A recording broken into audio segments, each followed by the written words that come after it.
Mas vamos lá. Meu nome é Eva, já começou a falar, eu sou casada, tenho 22 anos de casada, graças a Deus.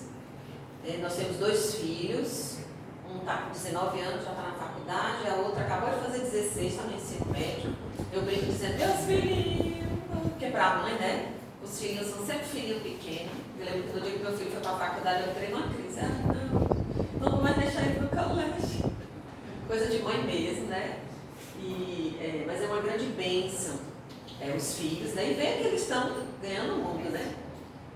Ele começou falando da comunidade, né? Eu entrei na comunidade muito nova, né? Eu tinha 20 e poucos anos, eu entrei em 1991, faz mais de 30 anos, né? Então eu entrei na comunidade, conheci o meu esposo na comunidade, a gente se casou dentro da comunidade Shalom como consagrados. Sou natural de Salvador, na Bahia, ele é daqui. E em missão nós nos conhecemos e aí trilhamos esse caminho e nos casamos. E aí já se vão 22 anos, 23 anos nesse ano de casados. Então vamos lá, compreender um pouquinho o papel do homem e da mulher. Eu fiz um resumo, certo? Como eu falei para vocês, é complexo, você acha que é, porque existe a particularidade do casal, concorda? Temperamento, jeito de pensar, tudo isso influencia. Então o que a gente vai conversar é de uma maneira geral o que a igreja propõe, num caminho maduro, de diálogo, que a igreja vem traçando esses longos de anos, junto com a sociedade, junto com o que o mundo, né, vem falando, para encontrar, assim, uma diretriz para o homem e para a mulher construindo uma família no tempo de hoje. Para vocês que quiserem aprofundar, né, as minhas referências são a encíclica Amoris Laetitia, que é bem escuro, né? A encíclica Amor Letícia, do Papa Francisco, é Amoris Laetitia, é muito bom. Fala do amor, além do amor, de uma maneira geral, fala do amor conjugal.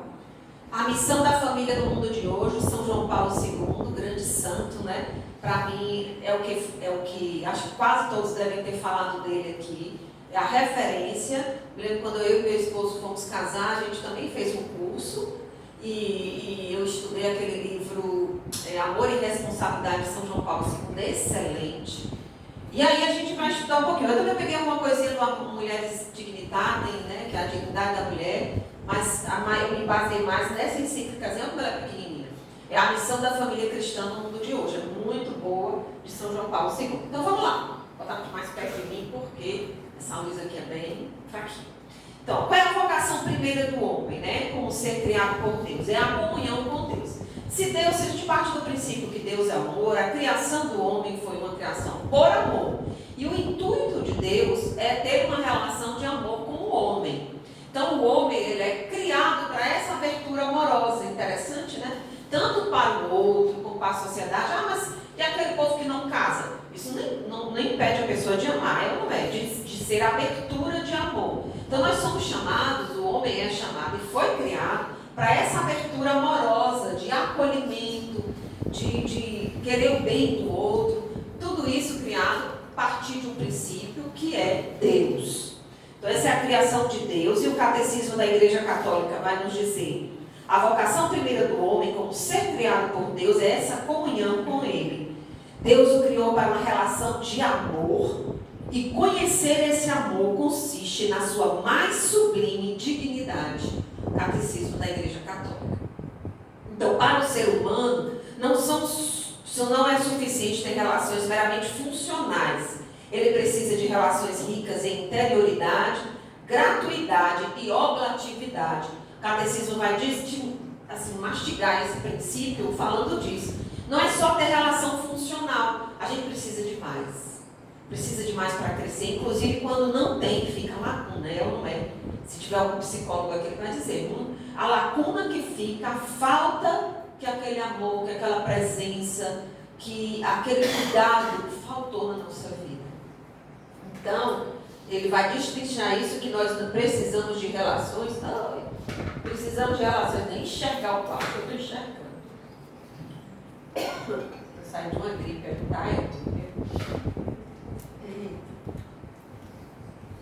Então a gente precisa de relações além do funcional, além de ser funcional, né? Aquela relação, vocês entendem, relação funcional, né? E olha que a gente pode cair nesse risco, não é? A gente precisa da pessoa, então a gente se relaciona com ela porque a gente precisa. Ou então se relaciona a partir de troca. Se eu dou, que é o que acontece muitas vezes nos casais, que a gente vê por aí. Casou, aí passa 3 meses, que é o período de experiência, aí se separa. Já viram isso? Tem na internet um monte de casal assim. Aí parece aquele contrato que você faz, 3 meses de experiência, não deu certo, nem separa. Por quê? Porque é funcional. Eu casei com ele porque eu quero algo em troca. Tá, eu vou lhe dar aqui meu amor, mas eu quero em troca isso. Então ele perde um pouquinho, o amor funcional, ele perde a função do amor, que é dar. A gente também quer receber, mas o dar está em primeiro lugar. Então vamos lá. A palavra de Deus, então, nos apresenta várias famílias de geração de histórias de amor, de luta e de crises. Desde o Antigo Testamento até o Novo Testamento, você vai encontrar família de todo jeito. A primeira família que a gente encontra lá é quem? Adão e Eva, né? Assim, ao criar o paraíso, Deus criou Adão e Eva. E olha essa relação belíssima que o Papa Bento XVI faz. Ele diz que de Gênesis de 1 a 3, você vai encontrar as primeiras páginas do livro sagrado. Você vai ver falando da criação. Então eu não vou ler, porque a gente tem um tempo muito curto, né? Já na hora do almoço. Então o que é que você vê nas primeiras páginas do Evangelho? Você já deve ter visto. No princípio, Deus viu que era vazio, aí Deus criou os peixes, né? Assim? Deus criou a terra, Deus criou os passarinhos, Deus foi criando tudo. Aí depois Deus cria Adão e Eva. Uma das características que você vê da criação é quando Deus diz, Deus viu que tudo era bom. Então toda a natureza e tudo isso foi criado em harmonia. Cada coisa é diferente da outra. Os peixes são diferentes dos pássaros, correto? No campo, na plantação, ele botou uma árvore de um jeito, por exemplo, ele fez mangueiras, depois fez cajus, depois fez não sei o que, a gente imagina assim, né? A criação dessa maneira. Então essa diversidade, ela vai se complementando, correto? Então Deus criou tudo em harmonia e criou o homem e a mulher para que nessa harmonia vivessem também. Então o amor entre o homem e a mulher era harmônico. Lá em Gênesis 1 e 2. Então o que ele diz? Ele viu que tudo era bom e tudo vivia em harmonia. Em Gênesis 3, diz o querido Bento XVI, ele diz que o pecado fez com que o amor se desnaturasse. Palavra interessante, né? O que era para ser natural no amor, que era aquela harmonia, ele se desnaturou, ele ficou em desarmonia. Então o amor passou a buscar a si mesmo, se convertendo em egoísmo e jogo de domínio. Então ali você vai ver aquela historinha, né, que a gente vai só citar aqui para você. Tá lá Eva, vai chegar a serpente e diz assim, come ali essa frutinha. Sabe que isso aqui é um sentido figurado, né? Porque tem outro sentido. Então ele diz, come ali a frutinha. Não, Deus disse que não podia comer a frutinha. Não, tem que ser besta, come logo. Essa frutinha aí vai ajudar você a ficar igual a Deus, ó, você vai ficar pau a pau com Deus. Você vai conseguir descobrir, você vai conseguir discernir o que é bom e o que é ruim na sua vida. Você não precisa amar de ninguém, só de você mesma. Então, praticamente a serpente disse isso. Você precisa lá de ninguém para lhe ajudar, nem de Deus, nem de ser humano nenhum. Você mesmo decide o que você quer. É isso que quer dizer comer aquela frutinha ali. Pô, minha filha, se empodere, vá-se embora. E aí, ela vai lá e come. Aí, quando ela cai em si, vê o que ela fez, aí ela ainda vai, conversa lá com o homem também cai, que cada um é responsável por si mesmo, né? Não foi culpa da mulher. A gente diz assim, a culpa é da mulher, mas ele podia ter dito não. Ele disse sim porque ele quis. Então cada um é responsável pelo que faz. Então ele também teve a sua queda. Ali o pecado original diz isso, certo? Eu não preciso de Deus, eu posso me virar sozinho. É muita pretensão, por quê? Porque a gente não tem diante de nós o futuro, não é?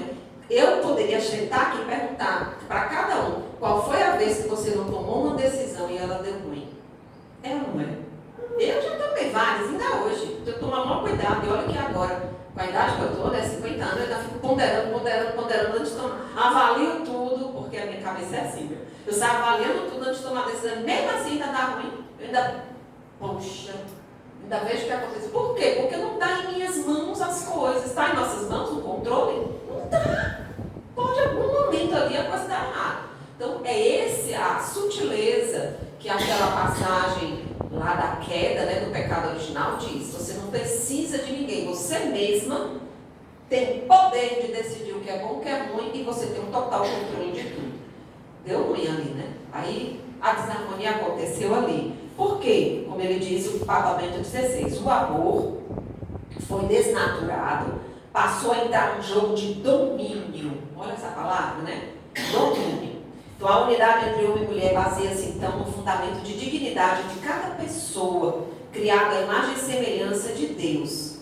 E isso não faz oposição ao que Deus quer, nem à harmonia do amor.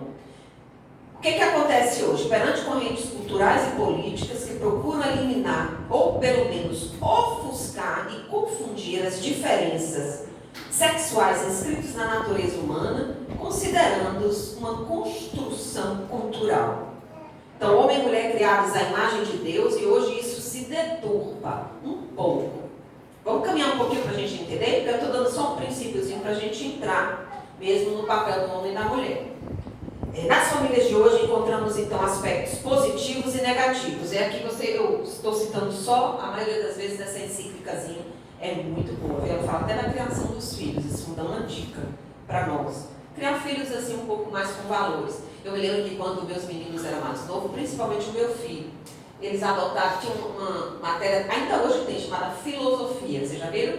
Pronto. Eu me lembro que um dia eu li, eu ajudando ele a estudar, e aí eu me lembro que o meu filho, ele tinha um negócio que ele pedia para fazer pergunta. Ele hoje faz engenharia da computação, viu, meu menino? Ele é da área de exatas, então ele tinha muita dificuldade, quem é da cabeça de exatas, ele tinha muita dificuldade com essa área de humanas, então filosofia, geografia, ele falava, morrer, passava arrastado assim, e morria. Ele dizia, para que botar isso no mundo?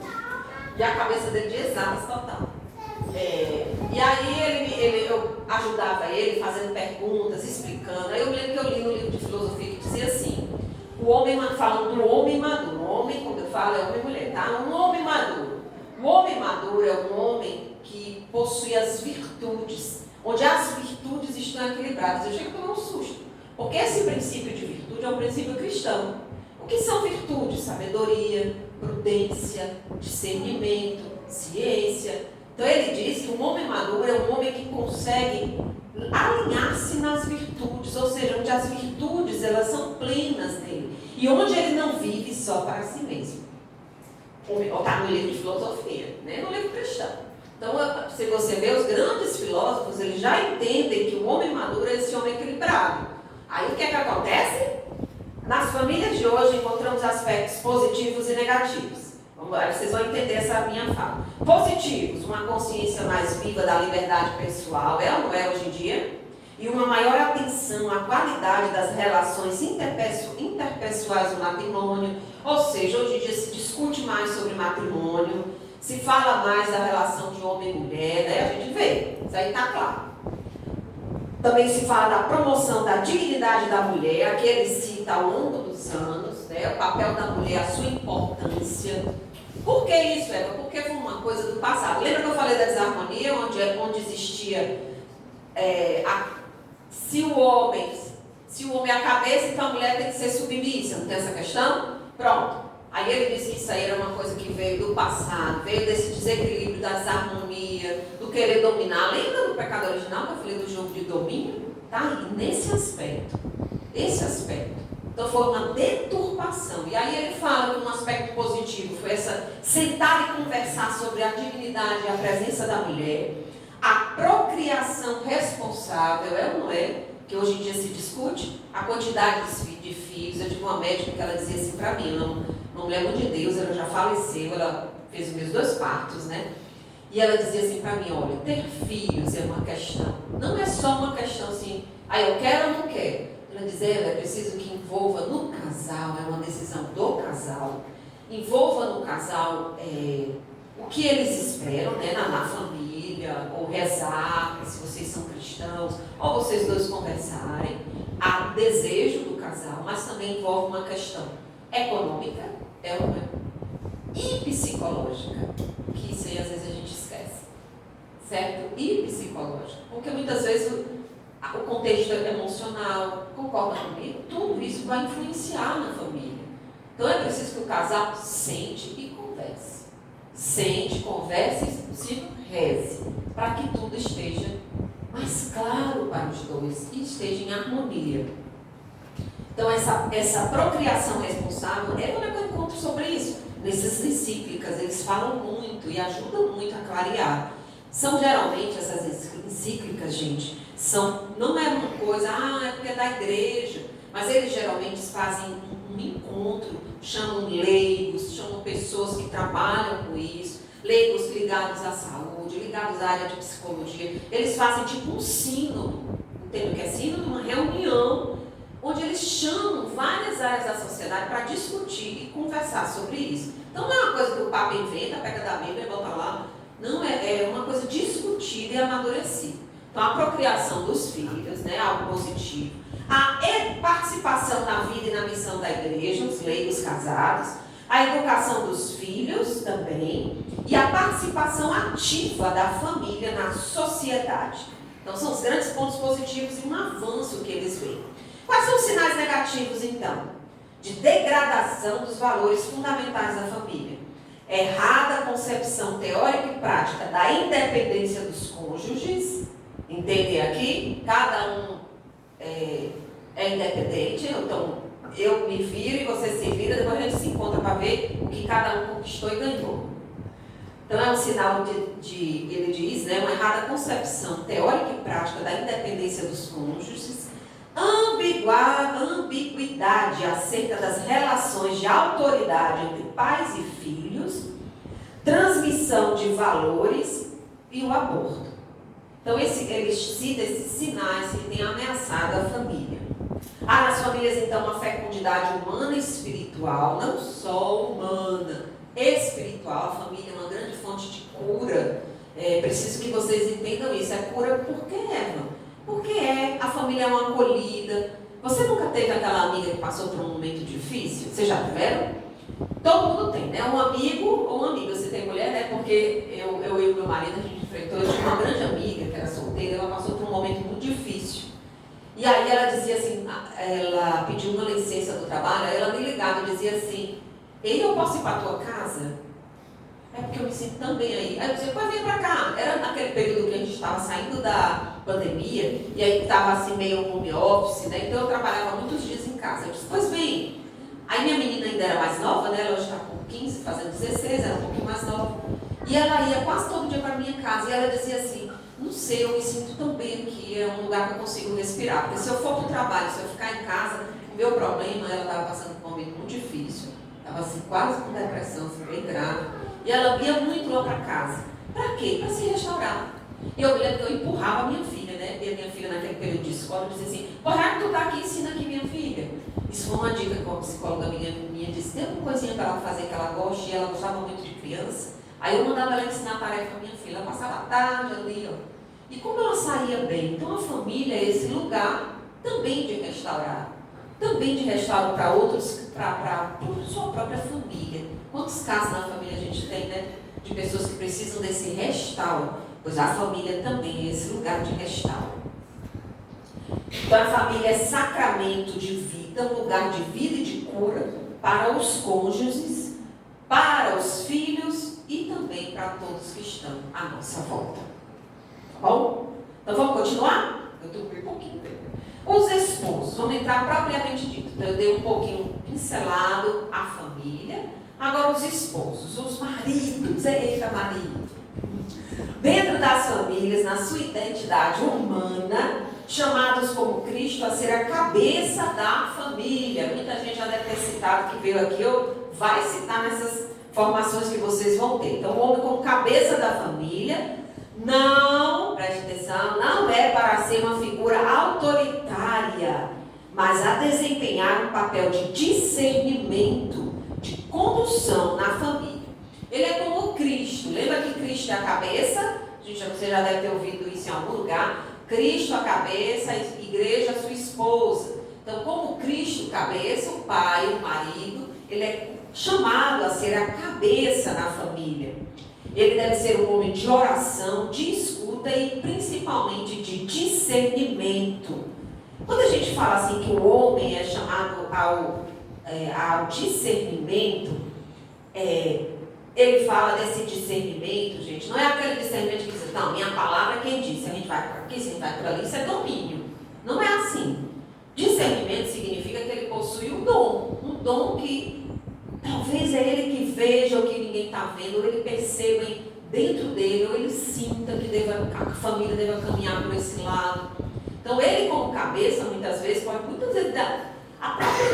dentro dele, Deus pode até dar um sopro, dizer assim, não, por aqui. Aí a família, pronto, é por aqui mesmo. Lembra de José e Maria? Muitas, ali o anjo, apesar de Nossa Senhora ser a mãe e ele só ser pai adotivo, quando foi para mudar, lembra que Herodes estava perseguindo a família, queria matar o menino? O anjo aparece para quem? Para José, e diz assim, pegue a família e vá-se embora. Porque cabia ele como cabeça, pegar, eu, Maria, vamos embora, o anjo me avisou. Vamos, José. Eles pegam tudo, pegam o menino e vão-se embora, porque Herodes está vindo para matar o menino. Então é essa a função, assim, desse discernimento, é nesse aspecto. Na hora da conversa, na hora de vocês tomarem uma decisão, muitas vezes pode vir para o homem a palavra final. Na educação dos filhos, testemunhamos com a vida, com o seu comportamento e valores, em fé, esperança e caridade. O homem também, além do discernimento, é chamado a proteção da família, como guardião, para levar a sua esposa e filhos também aos céus, né? Também a um caminho mais seguro. Então, além do discernimento, ele é chamado a proteção e ao companheirismo. Ele é uma presença não somente de proteção, mas de apoio, de segurança. Essa é uma das coisas que eu vejo deturpadas assim. Vocês já viram aquele desenho da Peppa Pig? Já devem ter visto, né? Você vê que ela chama assim, pai bobinho. Como é que ela fala? Papai bobinho, acho que é papai bobinho, uma coisa assim. Então o que acontece? A mãe, se vocês não assistiram, eu acho que nem sei se vale a pena, viu? Porque assim, é um desenho mais antigo, mas eu me lembro que era bem na época da minha menina. E a mãe era super esperta. A mãe era assim, aqui ela tinha que se dirigir sempre à mãe quando queria alguma coisa. E o pai, ele era muito brincalhão. E ela dizia, papai bobinho. E ele nunca sabia nada, o pai. Então parecia uma... Aí você vai dizer assim, Eva, mas às vezes a mulher pode ter isso? Pode. Quer ver uma coisa, gente? Quando eu falo assim que o homem é chamado ao discernimento, ao companheirismo, a cabeça da gente já está tão deturpada que a gente pensa que o fato do homem ter o discernimento significa que eu não tenho nenhum, como mulher. Não, meu povo. Não é isso que a gente está falando de um chamado. Certo? Isso não significa que eu não tenho. Mas é bem claro, aqui nessa sala tem umas 30 pessoas, certo? 5 pessoas cantam, correto? 5 pessoas têm o dom, cantam bem, são afinadas, têm a voz boa. Mas desses 5 tem alguém que se destaca. É ou não é? Claro. Por quê? Porque ele tem alguma coisa, às vezes é uma coisa, às vezes é uma coisa pessoal, né? No dom artístico, às vezes é uma, sei lá, alguma coisa que a pessoa tem que desses 5 que cantam, ela se destaca.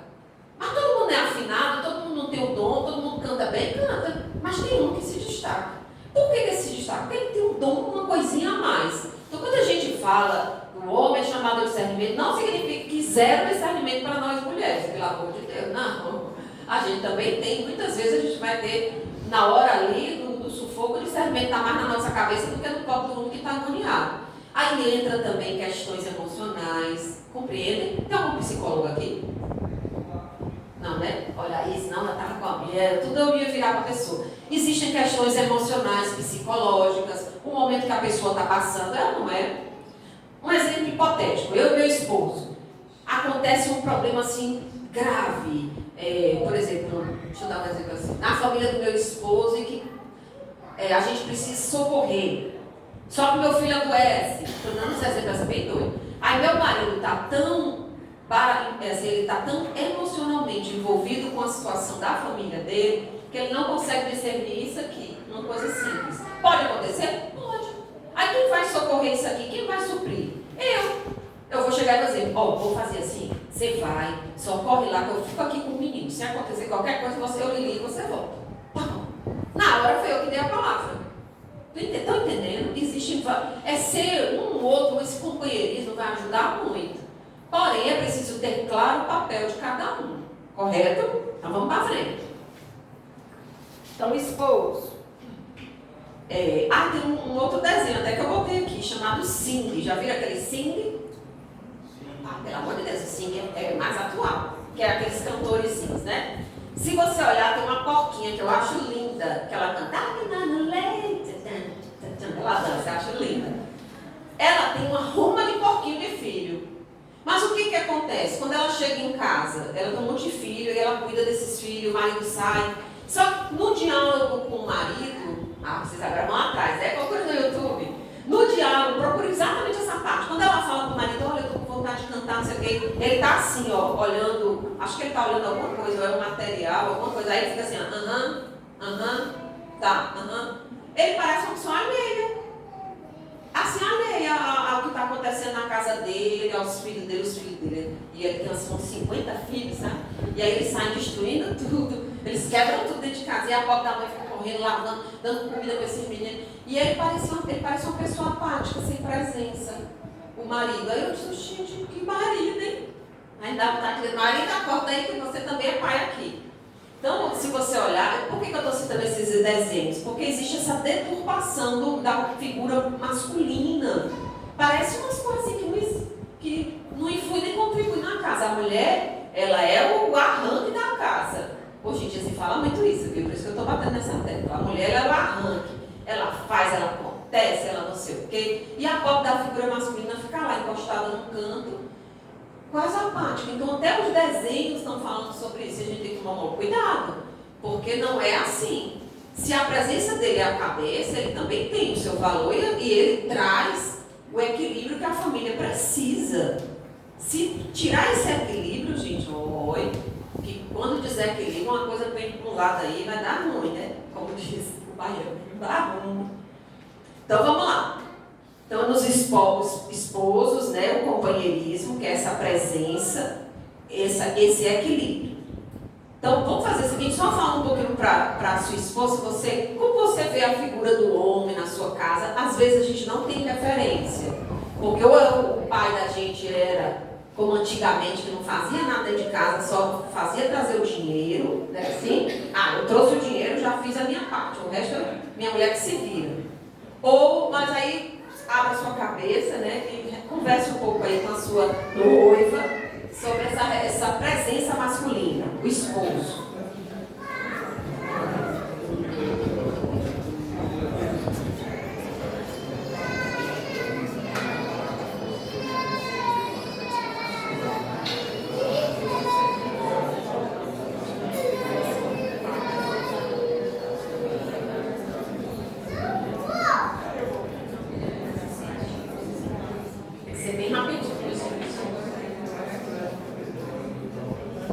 Vamos voltando.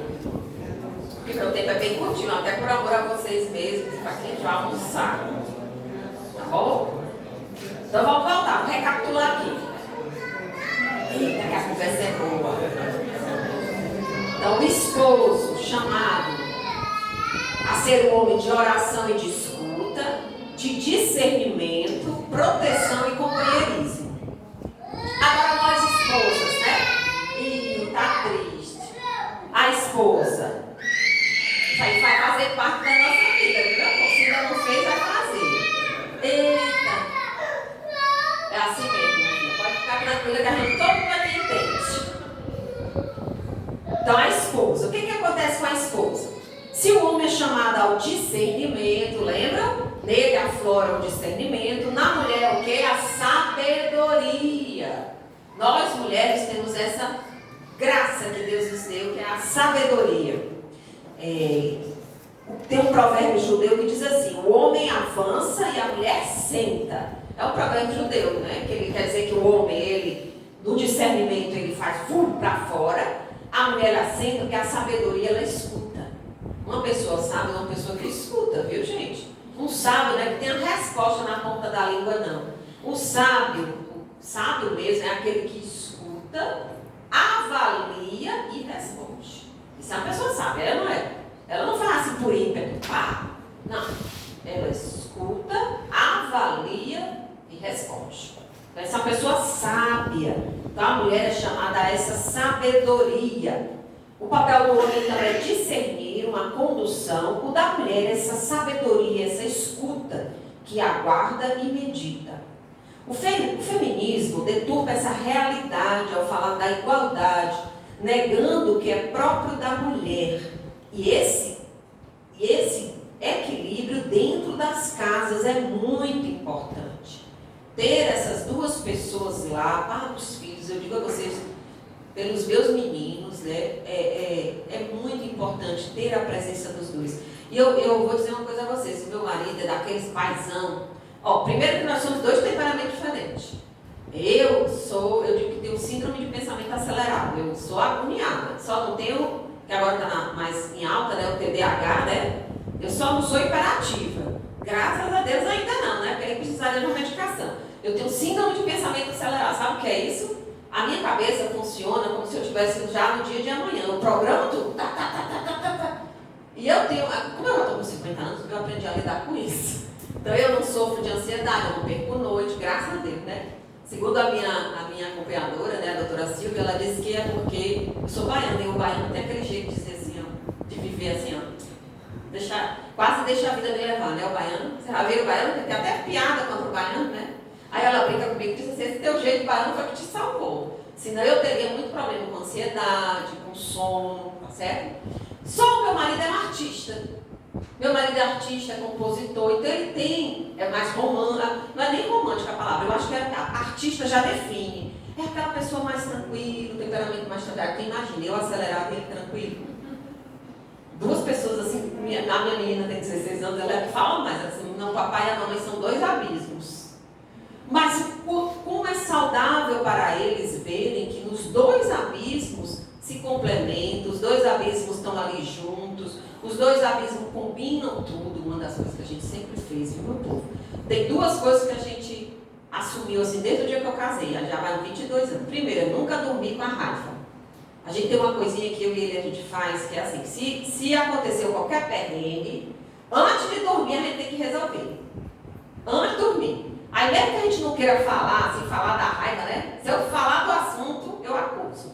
Então o que é que a gente faz? A gente, na hora que a gente ia dormir, que a gente vai fazer, a gente chama de revisão de vida, né?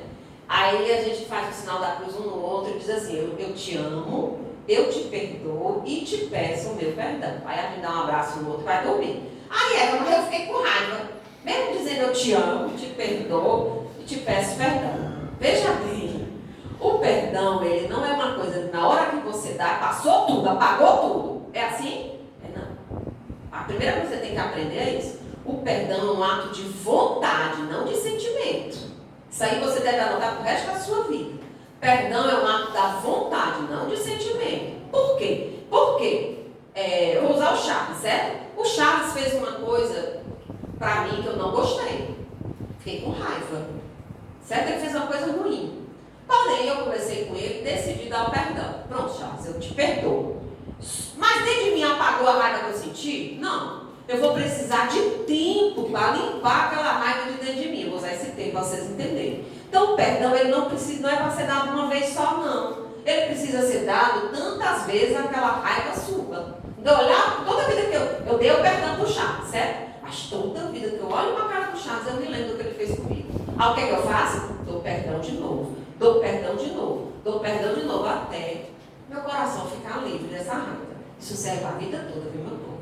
Porque assim é que você faz um caminho de perdão e aquela raiva, e olha, eu vou dizer uma coisa, ficar com raiva adoece uma pessoa, viu? Ela não é, só fica doente, gente, fica como acidente da pessoa por ranço. E aí começa a vir um desajuste, principalmente do casal. Não durma sem pedir um perdão, sem conversar, sem pedir um perdão, sem ter avaliado a situação, tá certo? Entre vocês dois. E não envolva filho nessa história, nem use o filho como joguete. É só entre vocês dois. E a partir daí, desse perdão, vocês dois, também tem outra coisa que eu e meu marido a gente sempre combinou. Nunca desautorizar o outro na frente dos filhos. Se eu disse, minha filha, você não vai para casa da amiguinha. Aí ela correu com o pai. É assim, filho? Corre com o pai e diz, ô paizinho. A minha filha, que meu marido disse que a minha filha tem um dom, né? Que ela chega assim, toda lânguida. Paizinho, eu queria tanto ir. Né? A menina. E aí ela pega e pede. Aí ele diz o quê? Ah, você pode ir. Aí ela chega para mim e diz, mas meu pai deixou, eu vou. Não. Ele mesmo assim, ele falou, você já falou com a sua mãe? Como a gente já tem 22 anos, já acaba se acostumando. Um pergunta assim para o menino, você falou com a sua mãe? Como a gente educou eles a não ficar mentindo, né? Aí ele diz, não, eu falei, foi o que sua mãe disse. Não, então é não. Nem que depois ele me procure e diga assim, sem ela ver, ele me procure e diz assim, por que tu disse não? Por que você disse que não deveria? Eu explico, por causa disso e disso. Ah, tá. Fiquei com pena, quase na hora eu deixo. Mas isso ficou só entre nós dois, não na frente do filho.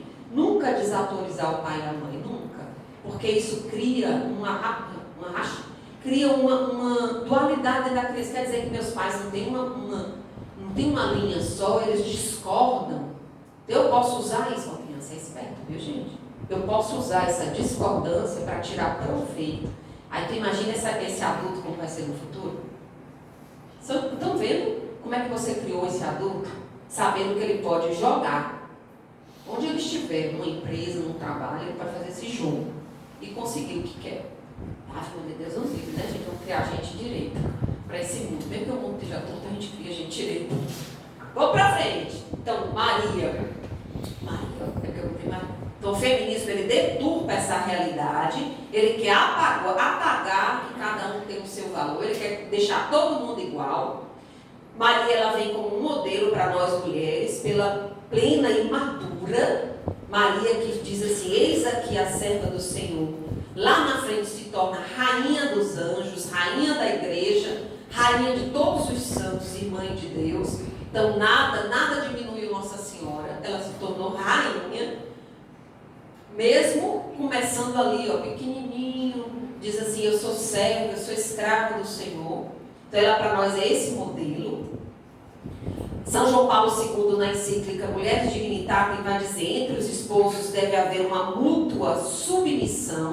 Não existe mais submissão da mulher, uma mútua submissão, concordam? Um deve ao outro esse companheirismo, essa lealdade. A mulher, então, para o homem é um ezer, que é uma palavra hebraica que significa socorro de Deus, auxílio. Por que ela é o socorro de Deus? Ora, se ele é o dom do discernimento, ela é a sabedoria, ela é a prudência, ela é a temperança. E ela é o auxílio na casa. Então, se ele precisa de uma pessoa de discernimento, ela precisa de sabedoria. Então, um ou outro se complementa aí. Por isso que a igualdade está aí. Eles são complemento do outro. Hoje o mundo caminha para o relativismo, individualismo. Cada um vive como quer, sem pensar no outro. E aí São João Paulo II vai dizer, a missão da família do mundo, que é esse livrinho aqui que eu trouxe, é de ressaltar, antes de tudo, igual dignidade e responsabilidade da mulher em relação ao homem. Tal igualdade encontra uma forma singular de realidade na doação específica da família. Os dois estão lá. E nós, mulheres, temos igual dignidade e responsabilidade na sociedade. Mas não podemos esquecer o valor maravilhoso da maternidade, seu valor e também sua dignidade. Expressamos na sua beleza, em suas renúncias, rica de profundidade e de graça e de amor. Então, para nós, mulheres, fica sempre a sabedoria, essa escuta e esse apoio, não só para os filhos, mas para o marido, não só para o marido, mas também para a casa e para os filhos. E em relação ao homem, eles são um complemento um do outro. Você quer ver uma coisa? Um empresário, quando ele vai montar ele tem assim aquele time, ele montou sua empresa. Se ele for esperto, o que ele vai fazer? Agregar junto dele o que lhe falta. Aqueles coach esses coach aí que aparecem até nos outdoor, tenha sucesso, tenha não sei o que. Uma das coisas que eles pregam é isso. Se você tem uma deficiência de uma coisa na sua empresa, por exemplo, você não é bom com números. O que é que você tem que fazer? Agregue na sua equipe alguém que saiba de números. É lógico. Então, um bom empresário, ele sai agregando junto dele o que falta a ele. Então, quando o mundo fala assim, a igualdade de homem e mulher, ele quer igualar todo mundo e quer negar essa complementariedade, que é rico. E eu vou dizer uma coisa a vocês, não me diminui nada. Não me diminui nada dizer que ele é a cabeça e que eu sou a sabedoria. Ele é a cabeça com o discernimento e eu sou a sabedoria. Porque muitas vezes Deus se utiliza de mim ou se utiliza dele, como eu já expliquei, à medida que vai sendo necessário. Correto? desequilibrar, e esse equilíbrio é o que Deus quer para nós. Fui fiel ao meu horário.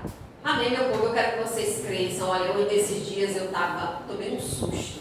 Meu esposo, ele tem uma família grande, né? Ele tem 10 irmãos. O cara já morreu aí, mas ele ainda tem alguns. Eu até brinquei com ele e falei assim, estão ficando velhos, olha aí, já está eliminando. Mas também eram pessoas bem mais velhas. Meu marido é o mais novo e já tem 54 anos, então. Eram pessoas já de 80 e tal. E aí, outro dia, uma das sobrinhas dele de 20 e... acho que ela tem uma de 28 e uma de 24.